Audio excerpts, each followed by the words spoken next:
Bonjour, bienvenue dans cette guidance intemporelle avec des petits morceaux de mes peintures que j'avais fait sur Canson.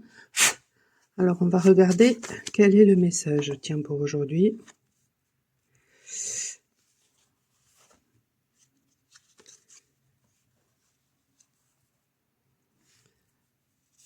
Et celle-là en dos de deck, c'est tombé très très vite. Il peut y avoir quelque chose d'extrêmement rapide. Alors, bon, ce sont des cartes, vous voyez déjà celle-ci, alors que bon, il y a vraiment d'autres couleurs, hein. Il y a vraiment d'autres couleurs.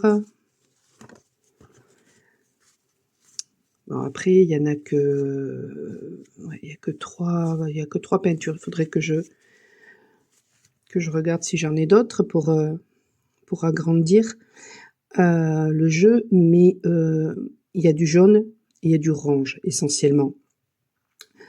Donc, et ça résonne vraiment de toute façon avec ce qui se travaille actuellement, c'est-à-dire qu'il y a la nécessité de purifier justement son chakra sacré. C'est là où se trouve notre pouvoir personnel. Ça peut aussi faire référence au fait de purifier notre énergie sexuelle, parce que justement, quand elle n'est pas purifiée, elle est influencée par les énergies des partenaires que l'on a pu avoir. Et donc du coup, ça peut freiner notre progression pour justement aller vers nos objectifs. Déjà, voilà, c'est ce qui me vient parce que ça résonne vraiment de toute façon avec les énergies du moment. Ensuite, j'ai l'impression qu'il y a beaucoup de gens qui sont en train de discuter à propos de, peut-être de vous, à propos d'un sujet, à propos d'un masculin. Non, ils sont en train de discuter à propos d'un masculin. Alors, est-ce que ces personnes-là sont en train de lui donner des conseils ou pas? Parce que j'ai l'impression que le masculin, il est en train de les regarder, peut-être même de les écouter. Alors, s'ils sont de bons conseils, ben très bien, mais si c'est pas le cas, malheureusement, ça risque de l'empêcher de prendre les bonnes décisions.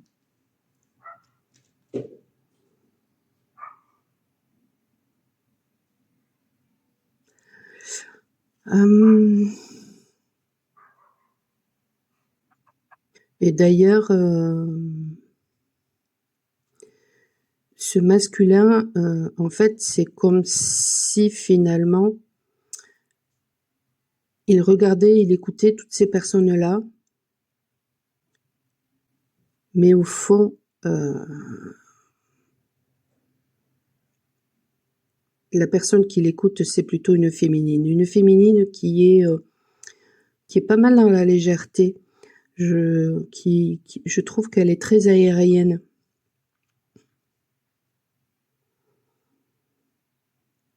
Ça peut parler d'une féminine qui est soit Verseau, soit Balance, soit Gémeaux. Alors, est-ce qu'il n'est pas influencé justement par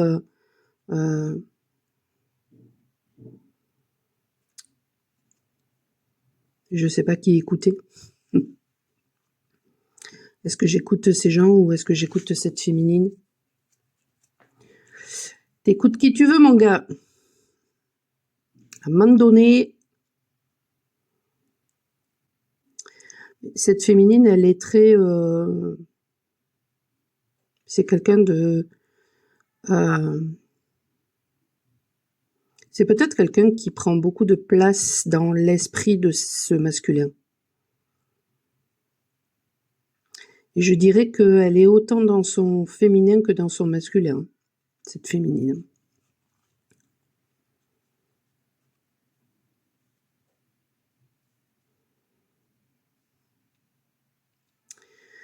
Il y a quelque chose qui est en train de se structurer là. J'ai l'impression de voir comme une une colonne vertébrale. Ça peut aussi faire référence, peut-être au fait de vous munir de pierres, les pierres qui sont, le squelette, hein, de la terre et qui ont un pouvoir immense.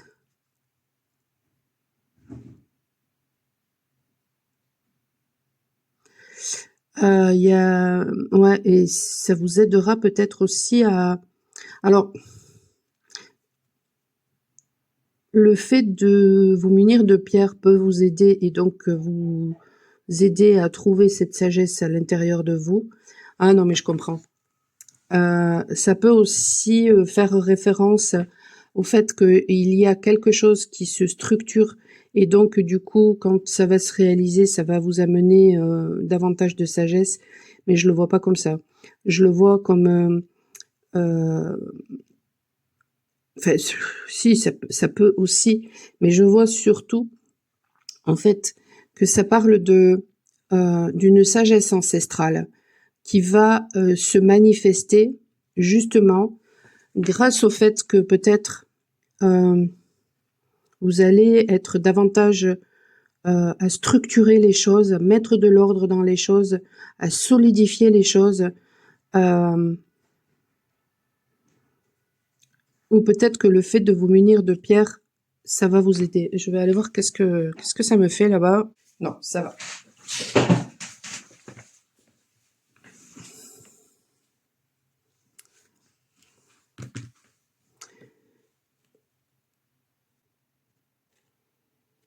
Pour les personnes qui le peuvent aussi, si vous pouvez aller au bord d'un lac, d'une rivière, de l'océan ou de la mer, n'hésitez pas, ça va vous aider.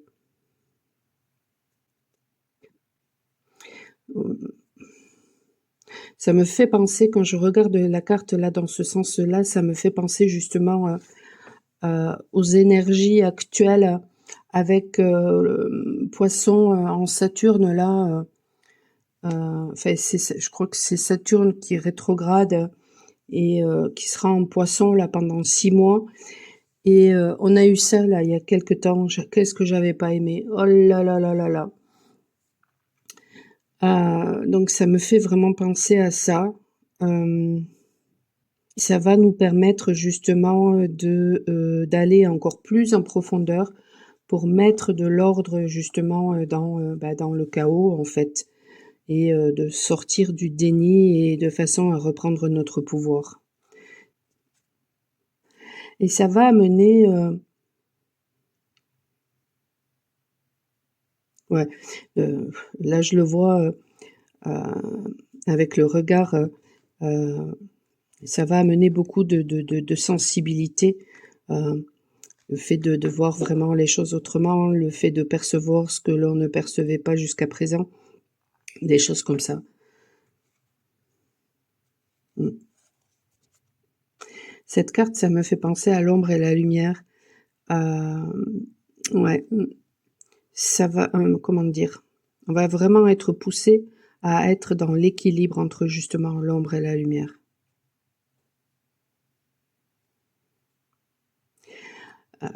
Non seulement il y a ça dans ce jeu-là, hein, voilà, un équilibre entre l'ombre et la lumière, mais il y a aussi du bleu et du orange et ça fait référence au chakra sacré et au chakra de la gorge et je trouve que en ce moment, vraiment, s'il y a bien 2 chakras qui sont à purifier, ce sont ces 2-là.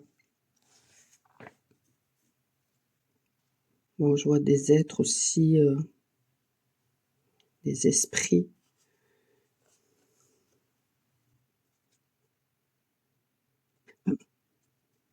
C'est comme si je voyais c'est pas comme si, c'est je vois un esprit, du monde d'en bas.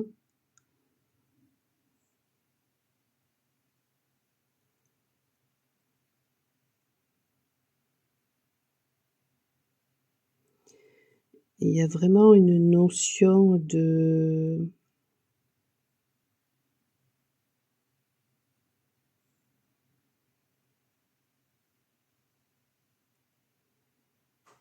Mmh.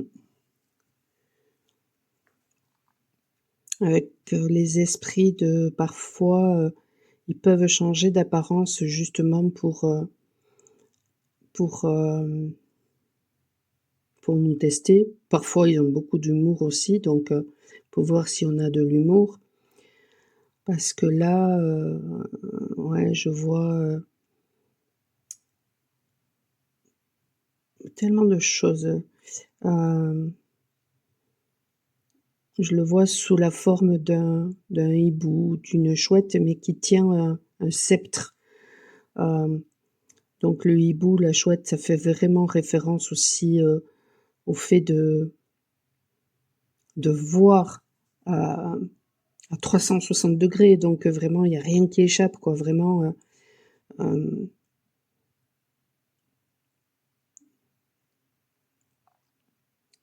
il y a vraiment un côté, voilà très, très visionnaire, très, connecté avec la chouette ou le hibou. Et puis en même temps, on dirait qu'il se transforme en, je saurais même pas décrire, ce que c'est, mais c'est comme s'il se mangeait la main, qui donne. Et après il se transforme,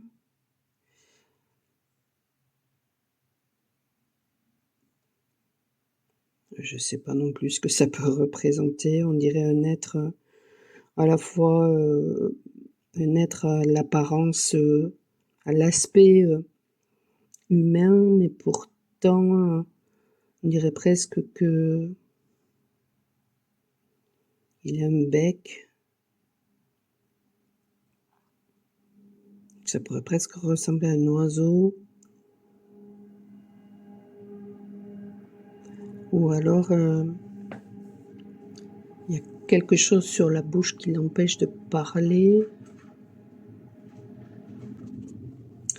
Ah d'accord, ça fait référence à ce que j'ai dit, avec la tyromancie. Et dans la tyromancie, j'ai parlé, justement du fait que nous allons, parfois quand on évolue, voilà, on change de guide et on comprend pas forcément, les messages qu'ils veulent nous transmettre. On comprend pas, on n'arrive pas forcément à interpréter, parce que c'est un autre langage. Donc en fait, il y a de ça, là-dedans. Là, je vois un être, avec un peu l'aspect un peu diabolique.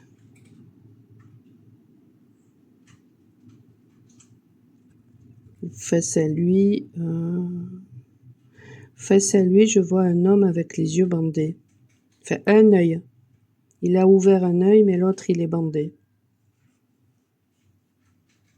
Enfin, ah et ça me fait mal du côté, alors sur la zone réflexe, là, tout d'un coup, sur la zone réflexe, au niveau du squelette, mais côté féminin.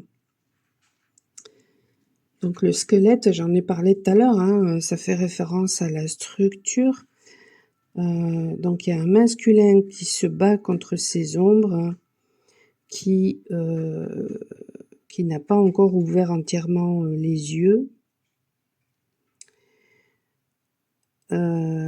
C'est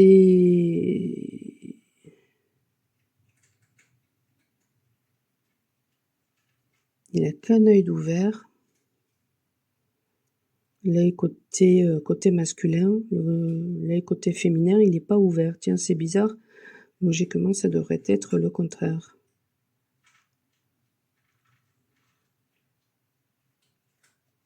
Alors attendez que je regarde parce que comme je vois à l'envers, mais c'est ça.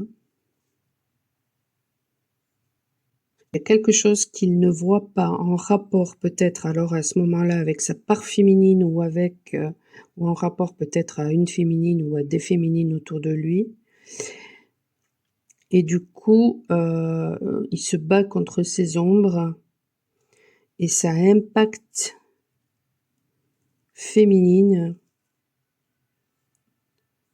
au niveau de sa structure. Ah, mais ce que je voyais en fait comme étant une chouette,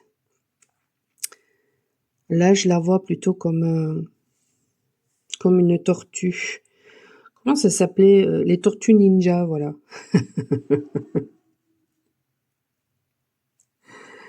Je la vois plutôt comme une tortue ninja.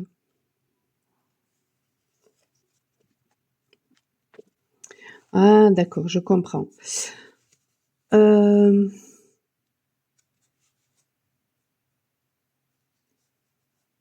y a beaucoup de féminines en ce moment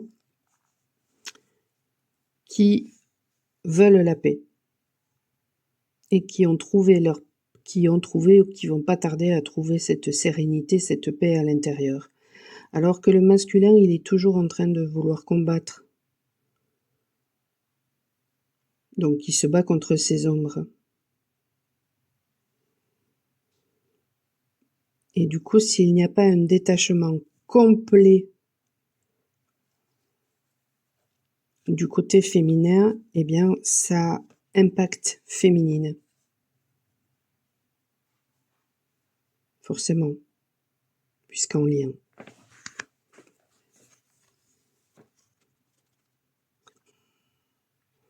Ben, je dirais que c'est la lumière qui va gagner. Ça, de toute façon, c'est une évidence, c'est obligé. L'ombre est au service de la lumière. Pourquoi? Parce que justement, derrière l'ombre se cache la lumière. Par exemple, mettons, voilà, vous avez des accès de colère. Et vous allez vous identifier à cette colère et penser que vous êtes colérique, alors que pas du tout. C'est juste que vous avez appris à réagir de cette façon-là. Parce que lorsque vous étiez enfant, en agissant de cette façon-là, eh bien, vous avez constaté que vous en récoltiez des bénéfices. Et donc, ça peut être, voilà, un mode de fonctionnement qui est appris. Bon. Mais derrière cette colère, il se cache quelque chose, une lumière. Et ce qui se cache derrière cette lumière, ben, c'est la paix. Mais simplement, vous ne la voyez pas actuellement. Parce que justement, trop sous l'emprise du mental, et en ce moment, les énergies vont vraiment nous pousser à lâcher prise complètement. À être dans un total lâcher prise. Et tant que on n'est pas justement dans ce lâcher prise et qu'on se bat contre soi-même, bah, du coup, on va se battre contre les autres. Et si on a des personnes dans le cœur, eh bien, énergétiquement, ça impacte les personnes que l'on a dans le cœur.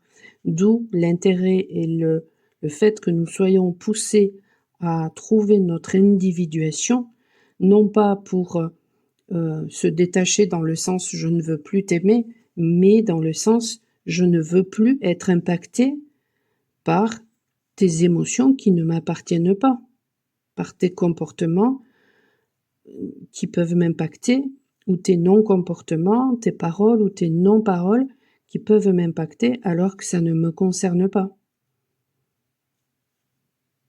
C'est ça qui est en train de se jouer en fait.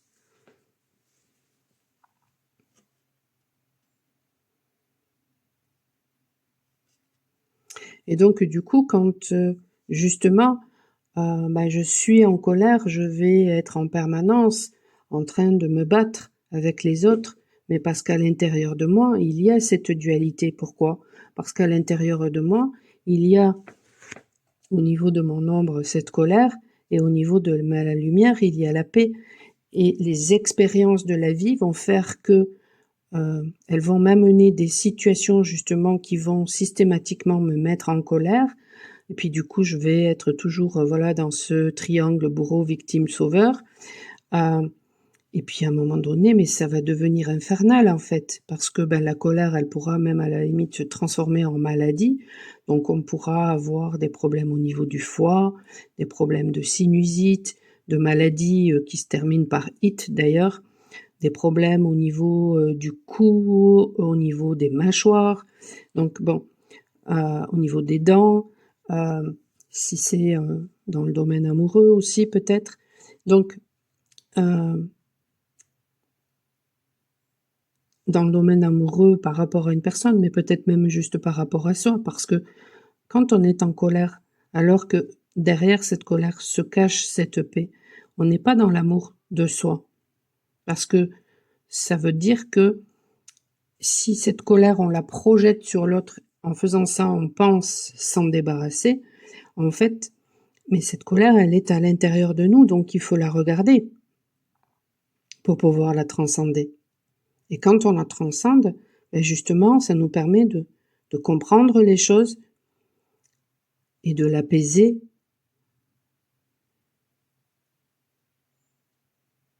Peut-être même de l'honorer avant ça, parce que peut-être qu'elle était légitime en fait. Si par exemple, quand vous êtes enfant, mettons, vous avez été abandonné, ça a pu générer énormément de colère, mais une colère qui a pu, par exemple, être refoulée parce que vous n'avez pas eu le droit de l'exprimer. Et bien, par la suite, les expériences de la vie vont justement titiller cette cicatrice qui n'est pas, cette plaie qui n'est pas cicatrisée. Et justement, pourquoi ça va venir titiller? Eh bien, pour que vous regardiez cette colère au fond de vous et que vous la compreniez, parce que lorsque vous étiez enfant, eh bien, peut-être que voilà, c'était légitime, elle était légitime cette colère, mais si vous n'avez pas eu le droit de l'exprimer, eh bien, aujourd'hui, elle va se transformer, mettons, en maladie, à force de choses qui vous sont amenées dans la vie et qui vont vous mettre en colère. Bon, une fois que vous comprenez ça, ça peut aussi vous permettre de comprendre que finalement, cette colère que vous retournez contre vous-même, en fait,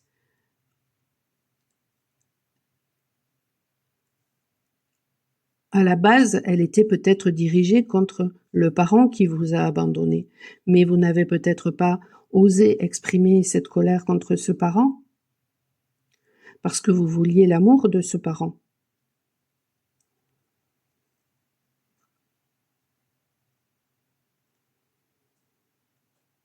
Et du coup, les émotions que cet abandon a pu susciter, eh bien, ça vous a mis en instabilité. Donc maintenant, tout ce qui vous met en instabilité, ça vous met en colère. Donc vous voyez, quand on regarde vraiment en profondeur, ça nous permet de comprendre les choses. Et puis ça peut nous permettre aussi de comprendre que justement, si par exemple une personne nous projette sa colère, ben il ne s'agit pas, même pas forcément de nous, en fait, c'est pas ça ne nous concerne pas. C'est elle qui n'arrive pas à faire la paix peut-être avec sa dualité intérieure, et donc du coup qui projette ça, pensant s'en débarrasser. Donc si vous prenez pour vous, bah vous allez l'absorber cette colère. C'est ce que je disais là. Vous allez l'absorber, alors qu'en fait, si vous la prenez pas pour vous, bah finalement cette personne, elle va être face à sa propre colère, elle va la recevoir énergétiquement en retour. Et donc du coup, ben, ça pourra se transformer en maladie. Mais justement, la maladie va permettre, ben, à cette personne de s'arrêter, de se poser et de regarder à l'intérieur.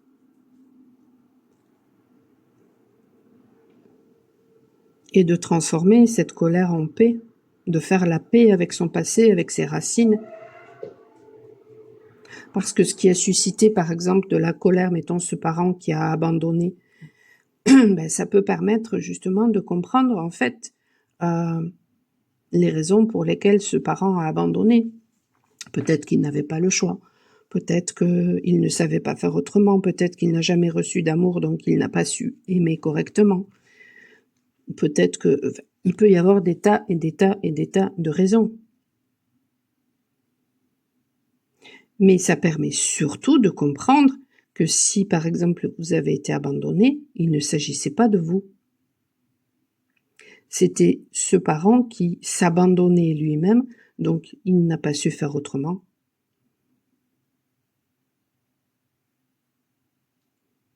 Parce qu'un parent qui s'aime et qui se respecte, qui est dans l'amour de lui-même, même s'il est en grande difficulté, eh bien, il va tout faire voilà, pour trouver les solutions, pour garder son enfant.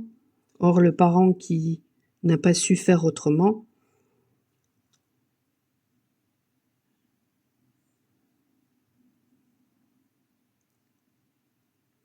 ça peut être, voilà, un parent de toute façon qui ne sait pas s'aimer et donc forcément qui s'abandonne, qui abandonne du coup.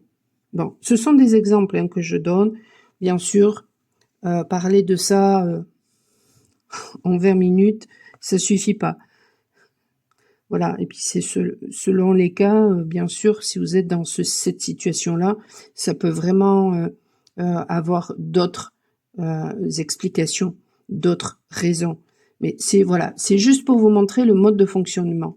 C'est-à-dire que ce qui a pu vous blesser par le passé, cette colère que vous avez pris pour vous, mettons cet abandon que vous avez pris pour vous, alors que en fait c'était juste, enfin c'était juste.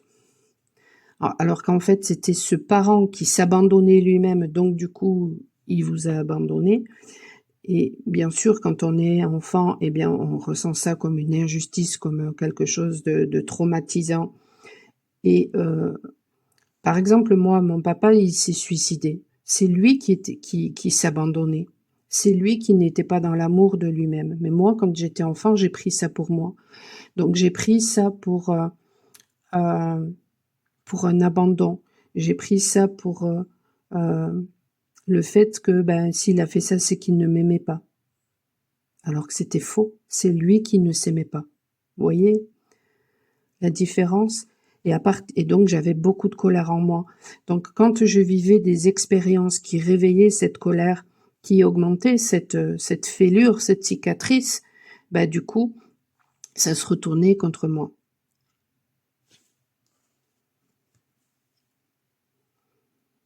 Et le jour où, eh bien,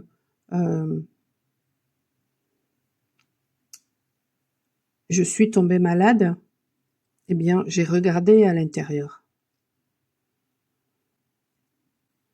Et j'ai vu quoi? J'ai vu qu'il y avait une grande tristesse. Et la colère, elle était là juste pour camoufler ma tristesse. Et ça m'a permis de faire la paix, déjà dans un premier temps, avec mes émotions, de les laisser passer, de les transcender en comprenant que mon père, c'est pas moi qui l'ai abandonné, c'est lui qui s'abandonnait tout seul. Alors bien sûr, j'ai été un dommage collatéral, hein, ça c'est sûr, mais il n'avait pas reçu les bases solides, donc il n'a pas su faire autrement. Et du coup, ça m'a permis de faire la paix avec mon père et donc d'apaiser cette colère. Et qu'est-ce qui s'est manifesté derrière cette colère? Eh bien, c'était la paix. Et ça, on peut le faire qu'à partir du moment aussi où on se pose, où on regarde à l'intérieur de soi. Alors, si vous n'arrivez pas à faire ce travail-là, eh bien, n'hésitez pas à vous faire aider. N'hésitez pas à me contacter, michelpoli.com, ou peut-être à vous faire aider avec une autre personne. Mais voilà, ne restez pas justement comme ça avec des choses qui ne sont pas résolues finalement. Parce que les énergies vont vous pousser de plus en plus à justement regarder pourquoi il y a ce chaos à l'intérieur de vous, à regarder pourquoi il y a ce combat entre votre ombre et votre lumière, parce que en fait, il y a un besoin de faire la paix entre votre ombre et votre lumière, de façon à justement trouver cette stabilité. Et donc, du coup, bah, c'est grâce à votre ombre que vous allez voir cette lumière. Parce que derrière, par exemple, cette colère, vous allez voir cette paix. Or, c'est un exemple, hein, la colère, hein, que j'ai pris. Hein. Et d'où le fait que c'est pour ça que la lumière va gagner. Forcément. Il ne peut pas y avoir d'ombre s'il n'y a pas de lumière. Magnifique. Écoutez, courage à vous. N'hésitez pas à me contacter si vous voulez une guidance privée, un soin énergétique. michelpoli.com. Je vous dis à très bientôt. Ciao, ciao.